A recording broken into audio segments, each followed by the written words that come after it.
Saint-Pétersbourg, ville de grandeur, de pierre et de mystère, abrite au cœur de ses avenues la fameuse colonne Alexandre. Érigée officiellement entre 1830 et 1834 pour célébrer la victoire de la Russie sur Napoléon, cette colonne est présentée comme un chef-d'œuvre du génie humain et de la technologie du XIXe siècle. Mais lorsque l'on examine les faits avec un regard attentif, des questions troublantes surgissent. Comment une colonne de granit d'une seule pièce, pesant plus de 600 tonnes, a-t-elle pu être transportée sur des centaines de kilomètres et érigée avec une précision parfaite à une époque où les grues modernes et les engins motorisés n'existaient pas? Les récits officiels parlent de centaines de soldats manœuvrant la pierre avec des leviers et des poulies, d'une organisation exemplaire et d'une rapidité étonnante. Pourtant, lorsque l'on fait les calculs, la force nécessaire dépasse largement celle de centaines d'hommes, et même celle des technologies connues à l'époque. Les dessins et les plans de l'ingénieur Montferrand, supposé superviseur de l'opération, présentent des blocs de granit parfaitement taillés, d'une symétrie qui défie toute logique humaine. Les surfaces sont planes, les angles droits, les dimensions uniformes, et tout cela sans aucun outil capable de produire un tel résultat au début du XIXe siècle. Il est difficile de ne pas se demander si ces plans ne représentent pas autre chose qu'une simple construction. Les anomalies sont multiples. Certaines pierres sont si massives que, même avec des techniques de levage modernes, les placer sur leur socle serait un exploit digne des légendes. Et pourtant, les archives racontent que tout s'est déroulé sans encombre, presque comme si la colonne s'était mise en place d'elle-même. Les historiens officiels expliquent cela par l'ingéniosité de Montferrand et la discipline des soldats, mais ces explications semblent insuffisantes face aux lois de la physique. Le transport des blocs depuis la carrière jusqu'au site de construction présente un autre mystère. Ces pierres, provenant de régions parfois éloignées de Saint-Pétersbourg, auraient dû nécessiter un système de transport extrêmement élaboré. Or, les routes et infrastructures de l'époque étaient rudimentaires, incapables de supporter des charges de plusieurs centaines de tonnes. Les gravures et dessins de l'époque montrent des rampes et des poulies, des cordes et des leviers, mais aucune structure pouvant réellement garantir la sécurité et la précision requises. Il est presque impossible, d'un point de vue logistique, d'imaginer que la colonne ait été déplacée et érigée uniquement par la force humaine. Les récits de soldats transportant la colonne deviennent alors suspects, et l'on peut se demander si l'histoire officielle ne cache pas la vérité. Et si la colonne avait été en réalité déjà existante, récupérée d'un site antérieur et simplement adaptée pour devenir le symbole impérial que nous connaissons aujourd'hui. Les anomalies ne s'arrêtent pas là. Les symboles présents sur la colonne et dans les dessins de Montferrand sont eux-mêmes déroutants. On y retrouve des croix catholiques, des corps féminins et des serpents sculptés dans le granit, éléments qui ne correspondent ni à la tradition russe, ni au code visuel de l'époque.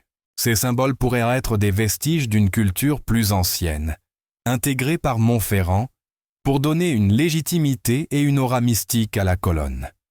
Les plans officiels montrent aussi des variations notables entre les croquis et les gravures finales, comme si les artistes avaient tenté de reproduire quelque chose qu'ils ne comprenaient pas entièrement. Certaines proportions changent, des détails disparaissent et des motifs apparaissent de manière inattendue, suggérant que l'histoire que l'on nous raconte pourrait être une réécriture destinée à masquer un héritage antérieur. La rapidité de la construction est elle-même suspecte. En 4 ans, toute une ville et un monument colossal ont été réalisés avec une précision digne de l'ère industrielle, alors que la révolution industrielle n'avait pas encore permis de telles prouesses. Les documents de l'époque décrivent des opérations simples, des techniques de levage rudimentaires et une coordination humaine parfaite, mais lorsque l'on analyse la faisabilité, cela devient quasiment impossible. Même les meilleurs ingénieurs contemporains reconnaissent que les méthodes décrites ne permettent pas de déplacer et d'élever un bloc de cette taille, sans un savoir-faire ou une technologie que nous n'avons pas. Cela soulève une question troublante. Et si cette colonne n'était pas une création du XIXe siècle, mais la réutilisation d'un artefact ancien, parfaitement conçu par une civilisation aujourd'hui oubliée? Les plans et les dessins ne seraient alors pas des instructions de construction, mais des adaptations visant à intégrer ce monument dans le contexte impérial russe, à transformer un héritage ancien en symbole politique. Les récits officiels relatent également des scènes qui semblent sorties d'un roman d'aventure. Des centaines de soldats manœuvrant simultanément des blocs colossaux, ajustant la colonne avec une précision millimétrique, sans incident majeur. Mais les calculs modernes montrent que de telles opérations auraient dû provoquer des accidents majeurs, des effondrements, et que la précision obtenue dépasse ce qu'aucune main humaine ou méthode connue pourrait atteindre. Les détails rapportés dans les journaux de l'époque, loin d'être réalistes, apparaissent alors comme des mythes destinés à glorifier le génie du concepteur et la grandeur de l'Empire. Si l'on accepte que ces récits sont embellis, cela signifie que la version officielle de l'histoire pourrait être en partie inventée, et que la vérité se cache derrière un voile de propagande et de manipulation. Les incohérences deviennent encore plus flagrantes lorsque l'on examine les symboles et détails sculptés sur la colonne. Le serpent, symbole ancien de connaissance ou de pouvoir, et le corps féminin, qui semble hors contexte, ne peuvent tout être expliqués par la simple esthétique du XIXe siècle. Ces éléments pourraient être des vestiges d'un savoir perdu, transmis par une civilisation plus avancée, dont l'existence a été oubliée par l'histoire officielle. La colonne, loin d'être une simple œuvre d'ingénierie contemporaine, pourrait alors être un artefact d'une époque révolue, réinterprété pour servir l'image impériale et renforcer la légitimité politique. Même les variations entre les croquis et les gravures au final suggèrent une dissimulation ou une adaptation. Les artistes ont peut-être tenté de reproduire des éléments dont ils ne comprenaient pas la signification, effaçant certains motifs et en accentuant d'autres pour les rendre conformes aux attentes de l'époque. Les symboles anachroniques et les proportions étranges ne sont pas de simples erreurs, mais des indices d'un héritage plus ancien, intégré et transformé pour devenir un monument officiel. La colonne Alexandre, dans ce contexte, n'est plus seulement un témoignage du génie du XIXe siècle. Elle devient une énigme, un message silencieux d'une civilisation oubliée, dissimulée derrière les récits officiels et les embellissements historiques. À mesure que l'on examine la logistique, la technique, les symboles et les récits, une hypothèse alternative commence à prendre forme. La colonne n'aurait pas été construite ex nihilo. Elle aurait été récupérée, adaptée et intégrée dans la ville pour servir un objectif précis, glorifier le pouvoir impérial tout en effaçant les traces d'un savoir ancien. Chaque détail, chaque plan et chaque gravure devient alors suspect, porteur d'un secret que les archives officielles ne veulent aller pas révéler. Le poids de la colonne, sa taille, sa précision et les méthodes décrites pour sa construction défient toute logique, sauf si l'on considère la possibilité d'une technologie ou d'un savoir disparu, antérieur à l'époque de Montferrand. Ainsi, lorsque nous regardons la colonne Alexandre aujourd'hui, elle ne se limite pas à un simple symbole de triomphe impérial. Elle devient un mystère, un vestige d'une époque dont nous avons perdu les clés, un héritage que l'histoire officielle tente de réinterpréter et de faire passer pour une prouesse contemporaine. Les paradoxes techniques et logistiques ne sont pas des accidents ou des exagérations innocentes. Ils sont les témoins silencieux d'une vérité cachée, d'un savoir ancien qui dépasse notre compréhension moderne. La colonne n'est pas seulement un monument, elle est un message, un rappel, que certaines connaissances du passé ont été perdues ou volontairement dissimulées, et que ce que nous tenons pour acquis pourrait n'être qu'une version simplifiée, réécrite et manipulée de la réalité. Lorsque l'on observe la colonne Alexandre de plus près, un autre mystère se dévoile, plus subtil mais tout aussi troublant que les paradoxes techniques. Les symboles gravés sur la pierre, les détails sculptés dans le granit, les motifs qui semblent déplacés ou anachroniques, tout cela suggère que l'histoire officielle pourrait ne pas raconter toute la vérité. Une croix catholique au sommet, un serpent enroulé autour du corps d'une figure féminine. Ces éléments sont totalement inattendus dans le contexte de la Russie du XIXe siècle et de la propagande impériale. Pourquoi les intégrer sur un monument censé célébrer Alexandre Ier et la victoire sur Napoléon? Les complotistes et chercheurs alternatifs y voient des indices d'un héritage beaucoup plus ancien, d'un savoir ou d'une civilisation dont nous avons perdu la trace. Ces symboles ne sont pas simplement décoratifs. Ils pourraient être des marques, des codes, ou même des messages destinés à survivre à travers le temps, transmis de génération en génération, de manière à ce que seuls ceux qui connaissent leur signification véritable puissent les interpréter correctement. Le fait que ces symboles soient intégrés dans un monument officiellement dédié à l'empereur russe est une énigme en soi. Si Montferrand et les autorités impériales avaient non voulu créer un symbole strictement contemporain, cohérent avec l'esthétique et la religion de l'époque, pourquoi ces motifs auraient-ils été inclus? Certains avancent que ces éléments sont la preuve que la colonne n'a pas été construite à partir de rien. Au contraire, elle aurait été récupérée, réutilisée ou adaptée à partir d'un artefact préexistant, beaucoup plus ancien, dont la civilisation originelle maîtrisait des connaissances et des techniques que nous ne comprenons plus. La colonne pourrait ainsi être un vestige tangible d'un passé oublié, inséré dans l'histoire officielle sous une forme légèrement modifiée pour légitimer l'Empire et masquer l'héritage original. Les incohérences entre les différents plans, croquis et gravures de Montferrand renforcent cette hypothèse. Les illustrations de l'époque ne sont pas uniformes. Certaines montrent des proportions légèrement différentes, des détails qui disparaissent, des motifs qui changent de place ou de forme.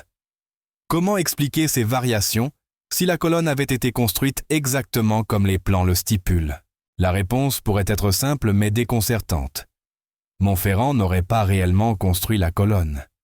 Il l'aurait adaptée, sculptée et ajustée à partir d'un monolithe existant dont la provenance et la signification réelle étaient déjà mystérieuses. Les artistes et ingénieurs auraient alors travaillé avec ce qu'ils avaient, essayant de reproduire quelque chose qu'ils ne comprenaient pas entièrement, ce qui expliquerait les symboles inhabituels et les incohérences entre les documents officiels. L'idée d'une falsification historique prend de l'ampleur lorsque l'on examine les récits officiels de la construction. Les documents décrivent dans des scènes presque héroïques des centaines de soldats transportant la colonne sur des rampes improvisées, ajustant la pierre avec une précision millimétrique, le tout en un temps record. Mais même en acceptant ces récits à la lettre, ils contredisent les lois de la physique. La masse de la colonne, combinée aux distances et aux contraintes de levage, dépasse largement les capacités humaines et mécaniques de l'époque. Les historiens officiels expliquent ces exploits par le génie de Montferrand et l'organisation parfaite de ses équipes. Mais lorsqu'on fait les calculs, tout cela devient irréaliste. Cette contradiction suggère une autre possibilité. Les récits auraient été embellis pour glorifier le projet et occulter l'origine réelle de la colonne. D'autres indices soutiennent cette idée. Certains documents et cartes anciennes montrent des structures semblables à la colonne, mais datées de plusieurs siècles avant le XIXe siècle. Les similitudes entre ces anciens monuments et la colonne Alexandre sont troublantes. Proportions identiques, symétrie parfaite, motifs sculptés semblables. Comment expliquer cette continuité si la colonne était réellement une création du XIXe siècle? La réponse pourrait résider dans l'hypothèse d'une civilisation oubliée, capable de produire des blocs colossaux et de les transporter avec une précision que nous ne pouvons même pas imaginer.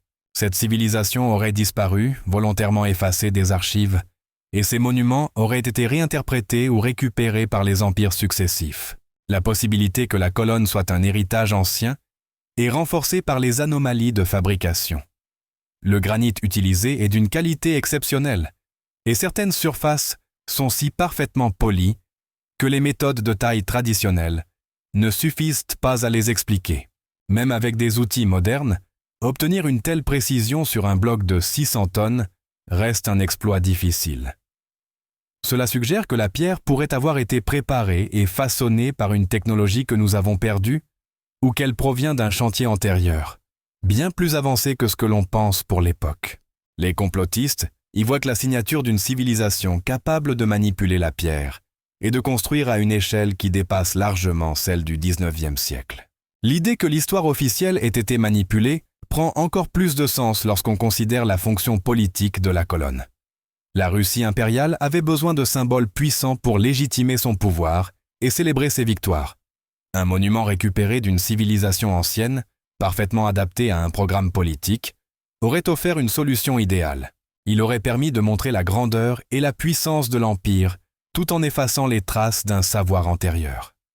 Les symboles anachroniques, les incohérences dans les dessins et les récits exagérés deviennent alors des outils pour transformer un héritage ancien en une création contemporaine, donnant l'illusion d'une prouesse technique, alors que le secret de la colonne réside dans sa préexistence. En examinant les détails les plus fins de la colonne, les chercheurs alternatifs remarquent également des motifs qui ne correspondent à aucune tradition architecturale russe connue.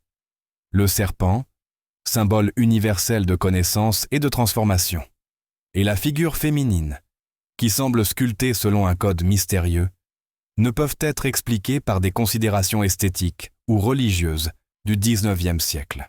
Certains théoriciens suggèrent que ces éléments sont des messages codés laissés par la civilisation originelle, destinés à survivre à travers les âges, et que Montferrand et ses équipes ne faisaient que les reproduire sans en comprendre la signification.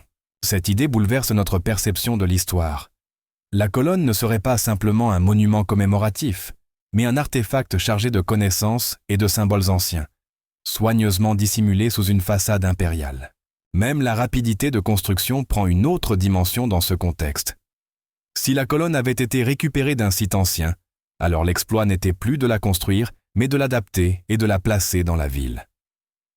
Cela expliquerait pourquoi les récits officiels décrivent des opérations rapides et précises. Il ne s'agissait pas d'un chantier titanesque comme on le croit, mais d'un ajustement d'un monolithe déjà prêt, ce qui réduit considérablement la complexité technique et la durée des travaux. L'histoire officielle transforme cette opération en un récit héroïque, glorifiant le génie de Montferrand et la discipline des soldats, tout en occultant l'origine réelle de la colonne.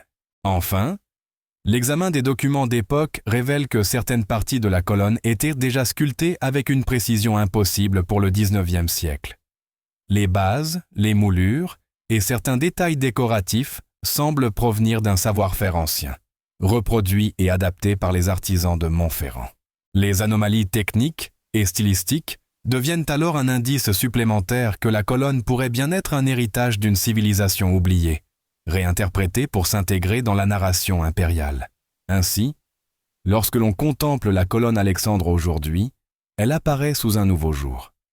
Ce n'est pas seulement un symbole du triomphe russe sur Napoléon, mais peut-être un vestige tangible d'un passé mystérieux. Un message silencieux d'une civilisation dont la maîtrise technique et symbolique dépasse ce que nous pensons savoir. Les paradoxes, les symboles anachroniques, les incohérences et les récits embellis convergent vers une hypothèse troublante. La colonne n'a peut-être jamais été construite par le XIXe siècle, mais adaptée, réutilisée et transformée pour servir un objectif politique et culturel, dissimulant ainsi la véritable origine de ce monument monumental. Si l'on pousse plus loin l'analyse de la colonne Alexandre, un scénario encore plus troublant se dessine. Au-delà des paradoxes techniques, des incohérences dans les dessins et des symboles mystérieux, il existe des éléments qui suggèrent que la colonne pourrait être le vestige d'une civilisation dont nous avons perdu la trace. Une civilisation capable de manipuler des blocs de pierre colossaux, de les transporter sur de longues distances avec une précision extrême, et de les sculpter avec un savoir-faire que le XIXe siècle n'aurait jamais pu égaler. Lorsque l'on compare la colonne Alexandre à d'autres monuments anciens dans le monde, des similitudes frappantes apparaissent. Les mégalithes d'Égypte, certaines constructions en Mésoamérique, les statues de l'île de Pâques, toutes ces œuvres partagent des caractéristiques avec la colonne: précision, symétrie parfaite, maîtrise du granit ou de la pierre dure, et une finalité symbolique qui dépasse la simple décoration. Ces analogies incitent à réfléchir. Et si la colonne Alexandre n'était pas seulement un produit du génie du XIXe siècle, mais un héritage d'une tradition ancienne, réutilisée et adaptée pour servir des intérêts impériaux? Les éléments symboliques présents sur la colonne prennent alors une nouvelle dimension. Le serpent, présent sur certaines gravures et sculptures, est un symbole universel de connaissance, de transformation et de pouvoir. La figure féminine sculptée, énigmatique et anachronique, pourrait représenter un savoir ancien, un archétype de civilisation disparue dont les secrets ont été transmis à travers les âges. La croix catholique, apparemment incongru sur un monument russe, pourrait être un signe d'intégration ou de réinterprétation de symboles anciens pour les rendre compatibles avec le contexte impérial. Chaque détail devient un indice. La colonne n'est peut-être pas un simple monument commémoratif, mais un artefact porteur d'un message, codé dans la pierre pour survivre à travers les siècles. L'hypothèse que la colonne soit un vestige ancien est renforcée par la manière dont elle a été intégrée dans la ville de Saint-Pétersbourg. Plutôt que de construire un monument à partir de rien, les ingénieurs et les architectes ont pu adapter une structure déjà existante, la replacer dans un contexte politique et symbolique, et embellir certains détails pour répondre aux attentes de l'époque. Cette interprétation change radicalement notre perception de l'histoire officielle. Ce qui était présenté comme un exploit du XIXe siècle pourrait en réalité être la continuation d'un savoir ancien, soigneusement camouflé pour servir le pouvoir impérial. Des chercheurs alternatifs ont également noté des similitudes frappantes entre la colonne Alexandre et des monuments mégalithiques dans d'autres parties du monde. La symétrie parfaite, les dimensions massives, la précision des angles et des surfaces. Tout cela rappelle les techniques utilisées dans les pyramides égyptiennes ou dans certaines constructions précolombiennes. Même les proportions de la colonne semblent suivre des ratios que l'on retrouve dans d'anciens monuments, suggérant que la civilisation qu'il a initialement réalisée possédait des connaissances mathématiques et géométriques avancées. Si ces parallèles ne sont pas de simples coïncidences, alors la colonne Alexandre pourrait être bien plus ancienne que ce que l'histoire officielle nous raconte, et son intégration dans Saint-Pétersbourg ne serait qu'une adaptation politique et symbolique.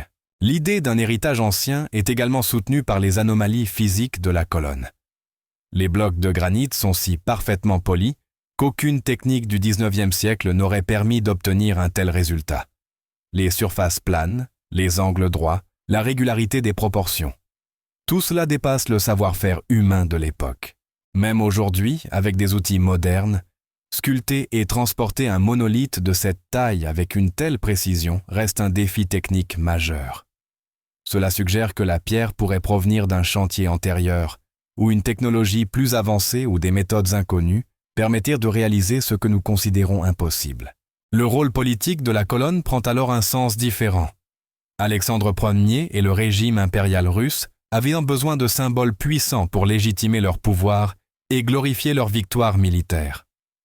En adaptant une structure ancienne, en intégrant des symboles exotiques et mystérieux, et en embellissant les récits de construction, ils ont pu créer un monument qui semblait à la fois nouveau et impressionnant, tout en masquant l'origine réelle du monument. Cette manipulation de l'histoire est cohérente avec de nombreuses pratiques impériales à travers le temps, où les dirigeants s'appropriaient des héritages anciens pour renforcer leur légitimité. Les incohérences dans les gravures et les plans de Montferrand prennent alors tout leur sens. Les artistes et ingénieurs ont dû travailler avec ce qu'ils avaient, reproduisant des formes et des symboles qu'ils ne comprenaient pas entièrement. Certaines proportions changent, des détails disparaissent, des motifs apparaissent de manière inattendue. Ces anomalies ne sont pas des erreurs, mais le reflet d'une adaptation d'un artefact ancien, intégré dans un contexte politique et culturel nouveau. La colonne devient ainsi un pont entre le passé et le présent, un témoin silencieux d'une connaissance perdue et un symbole soigneusement réinterprété pour répondre aux besoins de l'Empire. L'hypothèse d'une civilisation oubliée est également soutenue par des anomalies géographiques et historiques. Certaines cartes anciennes indiquent des structures similaires, parfois situées à des centaines de kilomètres de Saint-Pétersbourg, et datées de plusieurs siècles avant la construction officielle de la colonne. Ces monuments partagent en base des caractéristiques architecturales et symboliques frappantes avec la colonne Alexandre, suggérant une continuité d'un savoir ancien et d'une tradition de construction monumentale. Si ces parallèles sont exacts, alors la colonne ne peut pas être considérée comme une simple création du XIXe siècle, mais comme un artefact réinterprété, adapté et intégré dans l'histoire officielle. La colonne Alexandre devient ainsi bien plus qu'un simple monument commémoratif. Elle se transforme en artefact historique, porteur de secrets, de symboles et de techniques perdues. En réfléchissant à tout cela, on réalise que la colonne Alexandre n'est pas seulement un monument de pierre. Elle est un témoin silencieux d'une connaissance perdue, d'une civilisation oubliée et d'une manipulation historique qui a transformé un héritage ancien en symbole impérial. Les paradoxes techniques, les symboles mystérieux, les incohérences et les récits embellis ne sont pas des accidents. Ils sont des indices d'une vérité plus vaste, cachée sous la surface de l'histoire officielle. Alors que nous contemplons la colonne aujourd'hui, il est difficile de ne pas se demander ce que nous avons perdu. Quelle était cette civilisation ancienne, capable de créer de tels monuments avec une telle précision? Quels secrets renfermèrent ces symboles et ces motifs sculptés dans le granit? Et pourquoi l'histoire officielle a-t-elle choisi de transformer ce vestige en une prouesse du XIXe siècle, plutôt que de reconnaître son origine réelle? La colonne Alexandre, avec sa grandeur et son mystère, reste un message silencieux, un défi lancé aux générations futures, un rappel que certaines vérités du passé ont été perdues ou volontairement dissimulées. Il est possible que ce que nous voyons aujourd'hui ne soit que la façade, l'illusion construite pour impressionner et légitimer le pouvoir. Derrière cette façade, la colonne pourrait être bien plus ancienne, bien plus complexe et bien plus mystérieuse que tout ce que l'histoire officielle nous raconte. La prochaine fois que vous passerez devant elle, prenez le temps d'observer chaque détail, chaque symbole, chaque proportion. Peut-être alors commencerez-vous à percevoir ce que d'autres ont voulu cacher et à comprendre que certaines traces du passé sont là pour nous rappeler que la connaissance peut survivre au temps, même lorsqu'elle est oubliée ou réécrite. La colonne Alexandre n'est pas seulement un monument. Elle est un énigme, un vestige, un héritage caché, un témoignage silencieux d'un savoir perdu. Et tant que nous ne